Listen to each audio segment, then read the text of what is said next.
ICC वालों, इस cricketer को वर्ल्ड कप से निकालो। जी हां, इस चेहरे को तो आप पहचानते होंगे। मोहम्मद रिजवान नाम है, क्रिकेटर है, लेकिन आजकल इनकी हरकतें क्रिकेटर जैसी नहीं हो गई। इसीलिए कहा जा रहा है, सोशल मीडिया पर पूरा कैंपेन चल रहा है, हजारों ऐसे कमेंट्स हैं कि इन्होंने जो हरकत की है उसकी वजह से कहा जा रहा है कि इस क्रिकेटर को वर्ल्ड कप से निकाल दो, बैन कर दो। ये क्यों कहा जा रहा है? क्योंकि इसके पीछे इन भाई साहब का ये ट्वीट है। इन्होंने कल शानदार पारी खेली, गजब की पारी खेली, क्रैम्प्स आ गए थे, चोट लग गई थी, दर्द में थे, लेकिन फिर भी अपनी टीम के लिए शानदार शतक लगाया, रिकॉर्ड तोड़ जीत हासिल की, पाकिस्तान को सबसे बड़ा टारगेट चेस करवाया। उसके लिए इनको सैल्यूट है। लेकिन फिर जो इन्होंने बाद में ये हरकत की है, इसके लिए इनके लिए ये है। क्यों भाई? क्रिकेटर हो ना, क्रिकेटर ही बन के रहो, ये सब लिखने की क्या जरूरत है?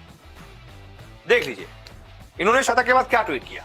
This was for our brothers and sisters in Gaza, यानी कि यह शतक हमारे जो भाई बहन ना गाजा में, गाजा पट्टी में जहां युद्ध हो रहा है इजराइल और हमास के बीच कत्लेआम मचा हुआ है, यह शतक उनके लिए डेडिकेटेड है। Happy to contribute in the win, credit to whole team. उसके बाद फिर क्रिकेटिंग बात पर आ गए कि हाँ, टीम के लिए अच्छा करने में मुझे अच्छा लगा। अब्दुल्ला शफीक ने बहुत शानदार पारी खेली, हसन अली ने बहुत आसान इसे बना दिया। बहुत ग्रेटफुल हूं मैं हैदराबाद के लोगों के लिए, क्योंकि उन्होंने हमें बहुत अच्छे से सपोर्ट किया। लेकिन जो सबसे पहली वही लाइन है ना, सारा बवाल इसी पर है। आपको अगर नहीं पता हो कि गाजा में क्या चल रहा है तो आपको बता दूं, वहां पर हमास एक संगठन है जिसने पहले इजराइल पर 5000 रॉकेट दाग दिए, कत्लेआम मचा दिया, मासूमों को मारा, बच्चों को, महिलाओं को, उनके साथ न जाने क्या क्या किया है। बहुत भद्दी तस्वीरें आ रही है, मैं बता भी नहीं सकता। इंसानियत को मार कर रख दिया है। उसके बाद फिर इजराइल ने भी पलटवार किया है और अभी वहां पर जंग चल रही है, एक दूसरे पर रॉकेट दागे जा रहे हैं। कई 100 लोगों की मौत हो चुकी है और बड़ी बुरी स्थिति है। अब गाजा पट्टी जहां से हमास संगठन ने ये रॉकेट दागे हैं, ये भाई साहब उन लोगों के लिए कह रहे हैं कि ये शतक उनके लिए डेडिकेटेड है, यानी कि इनका ये सपोर्ट है उन लोगों को। अब ये है कौन? ये नेता है, ये क्या है? क्रिकेटर है ना, तो कायदे से इनको क्रिकेटर ही बनकर रहना चाहिए। जिस क्रिकेट ने इनको सब कुछ दिया, जिस क्रिकेटर ने इनको मोहम्मद रिजवान बनाया, नहीं तो कौन जानता था।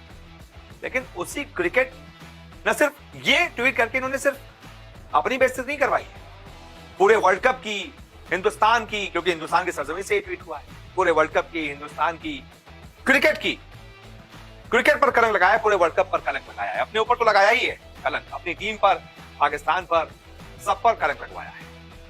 अब इस ट्वीट का मतलब क्या है? इस ट्वीट का मतलब ये एक तरीके से राजनेता की तरह आवाज उठा रहे हैं और वहां पर अपनी बयानबाजी कर रहे हैं। क्यों जरूरत है? आप एक क्रिकेटर हैं, क्रिकेटर बनकर रहिए। तो आखिरकार इसके बाद हो क्या रहा है, मैं आपको समझाता हूं। इसके बाद ये सवाल इनसे पूछे जा रहे हैं, ये सवाल कि क्रिकेटर होते हुए दो देशों के युद्ध पर एक पक्ष का समर्थन उन्होंने क्यों किया, इस ट्वीट की क्या जरूरत थी। दूसरा सवाल, जिस गाजा का जिक्र ये कर रहे हैं वहीं का हमास संगठन कत्लेआम मचा रहा है, तो क्या ये उसको सपोर्ट कर रहे हैं, हमास संगठन को सपोर्ट कर रहे हैं, उनके आतंकियों को समर्थन दे रहे हैं कि मेरा शतक तुम्हारे लिए है। एक और सवाल, आतंकियों से इतनी मेहरबानी क्यों भाई? वो तो आतंकी है ना, वहां पर तो कत्लेआम मचा है, तो किसी का पक्ष क्यों ले रहे हैं मोहम्मद रिजवान? ये बहुत बड़ा सवाल है। अब इसके बाद जैसे उन्होंने ट्वीट किया, बहुत सारे कमेंट्स आ रहे हैं। देखिए, द स्किन डॉक्टर है, उन्होंने कहा, हाउ विल अ सेंचुरी और win help them in Gaza? Instead you and entire Pak team should donate all kinds of earnings, whether it's match fees, awards and all. यानी कि आप वहां पर पैसों से मदद कीजिए, गाजा की अर्निंग्स जो आपकी है, जो कमाई है, वो वहां पर दीजिए, मैच फीस दे दीजिए, अवार्ड दे दीजिए, एंडोर्समेंट दे दीजिए। और ये जो आप ट्वीट कर रहे हैं, that would be genuine assistant, यानी कि वो आपका समर्थन होगा, जेन्युइन समर्थन होगा। Otherwise this tweet is just a hogwash, यानी कि नहीं तो ये ट्वीट बस सिर्फ ऐसा ही है, कहने के लिए है, फालतू बातें मत कीजिए। क्रेजी सोल लिख रहे हैं, इसको तो जाके इजराइल के अगेंस्ट लड़ना चाहिए, यहाँ क्रिकेट क्या खेल रहा है। यानी ये लोगों का गुस्सा है कि भाई तुम जाके इजराइल के अगेंस्ट हमारे संगठन में शामिल हो जाओ, तो वहां पर जाके युद्ध लड़ो, क्रिकेट क्या खेल रहा है। ये आम लोगों की बातें हैं, उनके दिल की बातें हैं। डॉक्टर खुशबू ने लिखा है, you should join them there rather than playing cricket if this cause matters to you, यानी कि अगर आपके लिए वो इतना जरूरी है तो क्रिकेट मत खेलो, जाके उनके साथ जुड़ जाओ। ये आम लोगों की दिल की बात है। इनकॉग्निटो ने कहा कि Pakistan cricket team should be sent back to Pakistan SF. जो मैंने शुरुआत में कहा ना कि इस क्रिकेटर को बाहर से निकालो, आईसीसी वालों, ये मेरी आवाज नहीं थी, ये इन लोगों की आवाज है। ये कह रहे हैं पाकिस्तान टीम को तुरंत आईसीसी वालों वापस भेज दो। ICC should not allow cricket world cup to become a tool for supporting Hamas terrorist, यानी कि आईसीसी वर्ल्ड कप एक हथियार नहीं बनना चाहिए जिसके जरिए हमास के आतंकियों का समर्थन। ये इनका ट्वीट था, मोहम्मद रिजवान का पूरा क्लियर ट्वीट। अब यहां पर धोनी का ये तस्वीर है, ये बहुत रिलेटिव हो जाती है।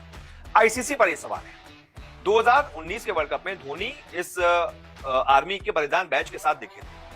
तो भाई आईसीसी ने कहा इनका तुरंत बैच हटवा दिया गया। आईसीसी ने कहा कि क्रिकेट की फील्ड पर ये सब नहीं चलेगा, सिर्फ क्रिकेट है, क्रिकेट रखो, इधर बाहर आकर ऐसा कुछ भी मत करो। धोनी ने अगले मैच में ये बैच हटा दिया। तो फिर सवाल ये उठते हैं, सवाल रिजवान को राजनीतिक बयान देने की अनुमति है?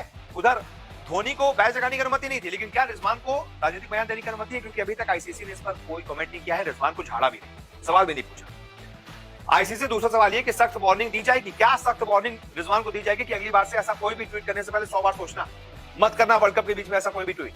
सवाल है, रिजवान को वर्ल्ड कप से बैन करने की हिम्मत क्या जुटा पाएगा आईसीसी? अरे एक सवाल तो पूछ नहीं पा रहा है उनसे, वर्ल्ड कप से बैन क्या करेगा? लेकिन ये सवाल लोग पूछ रहे हैं।